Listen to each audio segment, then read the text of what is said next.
এই মাত্র বিশাল বড় একটা ব্রেকিং নিউজ পাইলাম ভাইরা আমার, দেখেন রাত কয়টা বাজে, 4টা বাজে, ঘুমাইতে যাবো ঠিক এমন সময় এই নিউজটা পাইলাম। আওয়ামী লীগের সেই কুত্তা লীগের, যুবলীগ, ছাত্রলীগ, কৃষক লীগদেরকে আমি পরিষ্কার ভাষায় বলে দিতে চাই, খবরদার 23 তারিখে গড় থেকে বের হবে না। জয় বাংলা, জয় বঙ্গবন্ধু শেখ হাসিনা আসবে, বাংলাদেশ আসবে। আল্লাহ, কই যাই?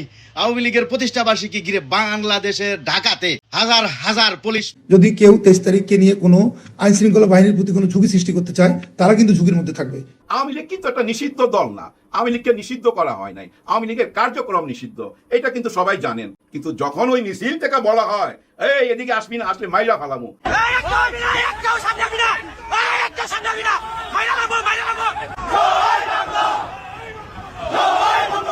আওয়ামী লীগের উপর আমার কোনো ক্ষোভ নাই, বিএনপির উপর আমার কোনো ক্ষোভ নাই, ক্ষোভ শুধু ওই ফ্যাসিস্টের উপরে, আর ক্ষোভ শুধু ওই ফ্যাসিস্ট যারা শাস্তি চায় তাদের উপরে। আসসালামু আলাইকুম প্রিয় দর্শক, নতুন একটা নিউজে আপনাদেরকে স্বাগতম। দর্শক, ইতিমধ্যে আপনারা ভিডিওর অংশবিশেষ দেখেই বুঝতে পেরেছেন আজকের ভিডিওটা কতটা গুরুত্বপূর্ণ হতে চলেছে। দর্শক, আগামী 23 জুন আওয়ামী লীগের 77তম জন্ম প্রতিষ্ঠা বার্ষিকী। সেই উপলক্ষে আওয়ামী লীগের অঙ্গ সংগঠনের ছাত্রলীগ, স্বেচ্ছাসেবক লীগ, যুবলীগ তারা বিভিন্ন জায়গায় ককটেল ফাটিয়ে মিছিল করছে এবং বিভিন্ন ধরনের স্লোগান দিচ্ছে। এই স্লোগান দেখে ইতিমধ্যে সরকারের গতি কাঁপন শুরু করে দিয়েছে। দর্শক, এরকম ধরনের আরো ইন্টারেস্টিং কিছু ভিডিও আপনাদের সামনে উপস্থাপন করব।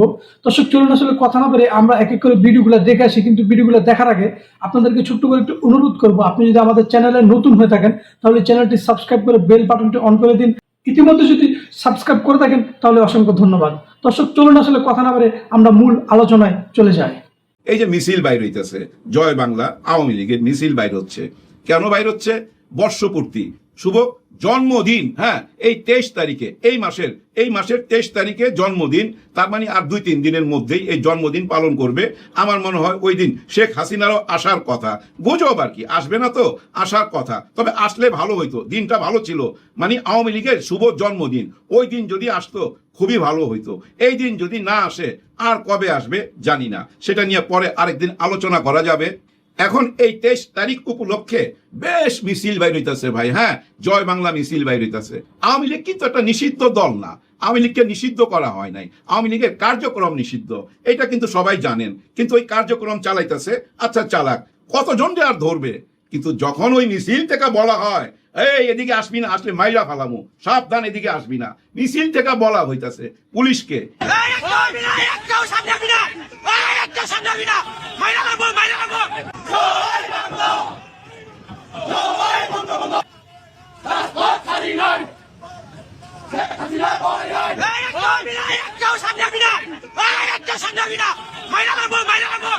এখন আপনারাই বলেন, এই ধরনের হুমকি ধামকি যদি পুলিশকে দেয়, পুলিশের ইমেজ থাকে না। তার মানে কি জানেন, এই ফুটেজটা দেখা এই ডায়লগটা যে মারছে, পুলিশকে যে হুমকিটা দিছে, ওকে এবং ওর আশেপাশে সবাইকে অবশ্যই ধরতে হবে। না ধরলে এটা কিন্তু আরো বাড়তে থাকবে। এর মধ্যে আপনারা দেখছেন এই ঢাকাতে ককটেল ফুটানো হয়েছে, মিছিল থেকে ককটেল ফুটানো হয়েছে। তার মানে ওই সন্ত্রাসী কার্যক্রম চলতেছে। কেন চলবে না ভাই? নেতা যেমন কর্মী তো তেমনই হবে। আপনারা একটু খেয়াল করেন, আমাদের প্রধানমন্ত্রী, অতীতের প্রধানমন্ত্রী যেভাবে সারা দিন রাত বলে ধরুম মারুম কাটুম, নাম লিস্ট করো, কাউকে আমি ছাড় দেবো না, অনেক রকম কথাই বলে। কিন্তু ইদানিং এটা বন্ধ হয়েছে। ইদানিং একটা সুন্দর কথা বলছে যে আমি আমার দেশে আসতে চাই, আমার দেশের মানুষ অনেক অশান্তিতে আছে, কষ্টেতে আছে, আমি তাদের পাশে দাঁড়াইতে চাই, জনগণের পাশে দাঁড়াইতে চাই। কোন জনগণের পাশে আপনি দাঁড়াবেন? 5ই আগস্টে যারা ওই গণভবনের দিকে আগায় আসতেছিল পিঁপড়ার মতো, ওই জনগণের পাশে দাঁড়াবেন কি?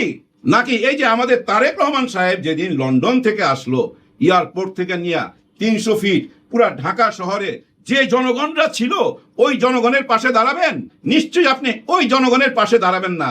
যারা শহীদ হাদির জানাজায় আসছিল, ওই জনগণের পাশে আপনি দাঁড়াবেন না। নিশ্চয়ই আপনি বেগম খালেদা জিয়ার জানাজাতে যে জনগণ আসছিল, সেই জনগণের পাশে কি দাঁড়াবেন? নিশ্চয়ই সেই জনগণের পাশে দাঁড়াবেন না। আপনি দাঁড়াবেন কাদের পাশে? আপনার আওয়ামী লীগের পাশে। বাকি সবাই হিসাব আলাদা, আপনার আওয়ামী লীগের পাশেই তো আপনি দাঁড়াবেন। আর এইটাই হচ্ছে বর্তমান যুগের ভুল রাজনীতি। এই পথে আপনি আগেও ছিলেন, এখনো যদি থাকেন, আগাইতে পারবেন না। পথ চেঞ্জ করেন, রাস্তা চেঞ্জ করেন। বাংলাদেশের সবাইকে নিয়ে ভাবতে হবে। বাংলাদেশের সবাই তো জনগণ, আপনারাই তো সবাই মন্ত্রী, মিনিস্টার, বড় বড় নেতা, আমরা তো সাধারণ জনগণ। আমাদের পাশে দাঁড়াইতে হবে, আমাদের পাশে দাঁড়াইবার রাজনীতি করেন। ওই হিংসার জুলুমের রাজনীতি আর চলবে না, এই দেশে জুলুমের রাজনীতি চলবে না। যাই হোক ভাই, যে কথাটা বলার জন্য আসছি, পুলিশের কথা তো বলা হয়ে গেছে ভাই। পুলিশের কথা কেন বললাম বুঝেন তো ভাই? পুলিশ ছাড়া কি বাঁচতে পারবেন? পুলিশ ছাড়া একটা দেশ চলতে পারে? পুলিশ ছাড়া ভাই আপনি 24 ঘন্টা টিকতে পারবেন না পুলিশ ছাড়া। হ্যাঁ, পুলিশ হরতাল করুক না ভাই, হ্যাঁ বলুক যে আমরা 7 দিনের জন্য হরতাল করলাম। ঘরে ঘুমাইতে পারবেন? ঘুমাইতে পারবেন না। দোকানপাটে মালপত্র রাখতে পারবেন? রাখতে পারবেন না। ব্যাংকের টাকা পয়সা রাখতে পারবেন? রাখতে পারবেন না। সব লুটপাট হয়ে যাবে। মা বোনের ইজ্জত নিয়ে ছিনিমিনি খেলা হবে এই পুলিশ না থাকলে। গণহারে ধর্ষণ হবে তো এই পুলিশ না থাকলে। এই পুলিশ যদি ভাই রাস্তায় যদি না থাকে, একদিন যদি রাস্তায় না থাকে, যাইতে পারবেন অফিসে বা বাসায় ফিরতে পারবেন? গাড়ি চালাইতে পারবেন? পারবেন না। এই যে পচা গলা লাশ কবর থেকে তুইলা আনে, কারা তুইলা আনে? এই পুলিশ তুইলা আনে। এই পুলিশ সারা রাত জাগে বলেই আমরা সারা রাত ঘুমাইতে পারি। পুলিশ তো লাগবেই, পুলিশকে অবহেলা করা যাবে না। শেখ হাসিনা দেশে ফিরবেন এই ঘোষণা দেওয়ার পর যখন সরকার, আইন শৃঙ্খলা রক্ষাকারী বাহিনী এবং আওয়ামী লীগ বিরোধী রাজনৈতিক শক্তিগুলোর ব্যাপক আতঙ্কের মুখে সরকার আওয়ামী লীগকে 23শে জুন তাদের প্রতিষ্ঠা বার্ষিকীর দিনে কোনো কর্মসূচি পালন থেকে বিরত রাখতে নজিরবিহীন নিরাপত্তা ব্যবস্থা গ্রহণ করেছে। সারা দেশে অন্তত 18,000 অতিরিক্ত পুলিশ মোতায়েনের ঘোষণা দিয়েছে র্যাব প্রধান। ঘোষণা দিয়ে বলেছেন যে কোনো মূল্যে তারা আওয়ামী লীগের কর্মসূচি প্রতিহত করবেন। তখন আওয়ামী লীগ সভানেত্রী শেখ হাসিনা সম্ভবত এটা খুব ভালো বোঝেন। তার এই দেশে ফেরার ঘোষণা এবং তার প্রতিটি সাহসী বার্তা যে ধরনের আতঙ্ক প্রতিপক্ষ এবং সরকারের মধ্যে তৈরি করছে, সেটাই সবচেয়ে বড় অনুপ্রেরণা হয়ে উঠছে তার দলীয় নেতাকর্মী সমর্থকদের জন্য। এবং শেখ হাসিনা এবার নিজেই একটা নিবন্ধ রচনা করেছেন দলের প্রতিষ্ঠা বার্ষিকী উপলক্ষে এবং ভারতের পশ্চিমবঙ্গের শীর্ষস্থানীয় বাংলা কাগজ এই সময়ে শেখ হাসিনার লেখা ওই নিবন্ধে শেখ হাসিনা শিরোনাম দিয়েছেন, আমরা পরাজিত হওয়ার জন্য জন্মাইনি। শেখ হাসিনার এই যে বার্তা, সেটা এতটা তাৎপর্যপূর্ণ কারণ শেখ হাসিনা পরাজিত হওয়ার জন্য জন্মায়নি বলে ব্যক্তি শেখ হাসিনার কথা বলেন নাই, দল আওয়ামী লীগের কথা বলেন নাই, বরং তিনি পুরো বাঙালি জাতির ইতিহাসটা বর্ণনা করেছেন। তিনি বলেছেন বাংলাদেশ আজ দুটো পথের সামনে দাঁড়িয়ে আছে। একটা পথে মুক্তিযুদ্ধের চেতনা, গণতন্ত্র, অসাম্প্রদায়িকতা, আইনের শাসন, সকল মানুষের সমান অধিকার, মানুষের ভোটাধিকার, উন্নয়নের পথ, এগুলো আছে। অন্যদিকে আছে প্রতিহিংসা, মব সন্ত্রাস, মৌলবাদ, মুক্তিযুদ্ধের ইতিহাস বিকৃতি, রাজনৈতিক নিষেধাজ্ঞা এবং অন্ধকারের পথ। শেখ হাসিনা বলছেন বাংলাদেশের মানুষ কখনো অন্ধকারের পথ বেছে নেয়নি, এবারও নেবে না। এই জাতি 1952 দেখেছে, 1966 দেখেছে, 1969 দেখেছে, 71 দেখেছে। বাঙালি জাতিকে ভয় দেখিয়ে দমিয়ে রাখা যায় না। পুরো বাঙালি জাতিকে তার পাশে নিয়ে, তার সাথে নিয়ে তাই ঘোষণা করছেন যে পরাজিত হওয়ার জন্য বাঙালি জাতটার জন্মই হয় নাই। শেখ হাসিনা মনে করাচ্ছেন 77 বছর বয়সী আওয়ামী লীগ কোনো শাসকের অনুকম্পায় জন্ম নেয় নাই, মানে ক্যান্টনমেন্টেও জন্ম নেয় নাই, কিংবা ক্ষমতা দখলকারী শাসক বলে নাই যে এবার দল গঠন করো আর দল হিসেবে আওয়ামী লীগ গঠিত হয়ে যায় নাই। তারপর শেখ হাসিনা মনে করাচ্ছেন কোনো বিদেশি শক্তির প্রশ্রয়ে কিংবা ক্ষমতার মোহেও এই দলটার জন্ম হয় নাই। আওয়ামী লীগ বাংলার মাটি, বাংলার মানুষ, বাঙালির ইতিহাস, বাঙালির আত্মপরিচয়ের সঙ্গে একাকার হয়ে মিশে থাকা একটা অনুভূতির নাম। 77 বছরের পথ চলায় এই সংগঠন কখনো জনগণের হাত ছেড়ে যায়নি আর কখনো অন্যায়ের কাছে মাথা নত করেনি। তিনি মনে করাচ্ছেন যে জাতির পিতা বঙ্গবন্ধু শেখ মুজিবুর রহমান বাঙালি জাতিকে স্বাধীনতার স্বপ্ন দেখিয়েছেন, সেই সঙ্গে স্বপ্নের জন্য জাতিকে সংগঠিত করেছেন এবং তার নেতৃত্বে বাংলাদেশ স্বাধীনতা অর্জন করেছে। বাংলাদেশ নামটাও তাঁর দেওয়া। অতএব বাংলাদেশের ইতিহাস মানেই আওয়ামী লীগের ইতিহাস। সম্ভবত শেখ হাসিনা জানেন যে এগুলো যখন তিনি বলবেন বা মনে করাবেন, তখন যাদের ভেতরে সত্যি শেখ হাসিনা বলছেন দেশে ফিরে আসবেন আর সারা বাংলাদেশ জুড়ে আওয়ামী লীগ এমন বেপরোয়া মিছিল শুরু করেছে যে পুলিশের কোনো বাধা পর্যন্ত মানতে রাজি হচ্ছে না, এবং এ দফায় 23শে জুন প্রতিষ্ঠা বার্ষিকীতে তারা না জানি কি ঘটিয়ে ফেলবে, এই নিয়ে সত্যিকার অর্থে একটা বড় ধরনের আতঙ্ক আইন শৃঙ্খলা রক্ষাকারী বাহিনী, পুলিশ, সরকারের মধ্যে এমন ভাবে গেঁথে বসেছে যে গোয়েন্দা সব রিপোর্টে খবর আসছে যে আওয়ামী লীগ এমন কিছু একটা ঘটিয়ে ফেলতে পারে যে সকলেরই উচিত দারুণভাবে সতর্ক থাকা। তখন শেখ হাসিনা জানেন এই ইতিহাসগুলো যতবার মনে পড়বে এবং এই ইতিহাসগুলো মনে করেই সম্ভবত এই সরকার, প্রশাসন, প্রতিপক্ষের রাজনৈতিক দলগুলো এতটা বেশি মাত্রায় আওয়ামী লীগ আতঙ্কে ভোগে এবং জানে রাজনৈতিক কার্যক্রম নিষেধ করে রেখে, রাজনৈতিক কার্যক্রমে নিষেধাজ্ঞা দিয়ে আওয়ামী লীগের কার্যক্রম, আওয়ামী লীগের সমর্থন কিংবা আওয়ামী লীগের রাজনৈতিক আন্দোলন ঠেকিয়ে রাখা যায় না। আওয়ামী লীগের সেই কুত্তা লীগের, যুবলীগ, ছাত্রলীগ, কৃষক লীগদেরকে আমি পরিষ্কার ভাষায় বলে দিতে চাই, খবরদার 23 তারিখে গড় থেকে বের হবে না। যদি রাস্তাঘাটে অলিতে গলিতে একটা আওয়ামী লীগ পাওয়া যায়, এমন ভাবে পিটানো হবে, জীবনে বাংলাদেশ আওয়ামী লীগের নাম মুখে আনা তো দূরের কথা, শেখ হাসিনার নাম শুনলে, আওয়ামী লীগের নাম শুনলে ঘুমের ঘরেও আটকে উঠবে। জুলাই যোদ্ধারা, বাংলাদেশের গণতন্ত্রের পাহারাদাররা এমন ভাবে সীসাটারা প্রাচীর সৃষ্টি করবে সেই দিন হবে বাংলাদেশে সেই 24-এর নমুনা।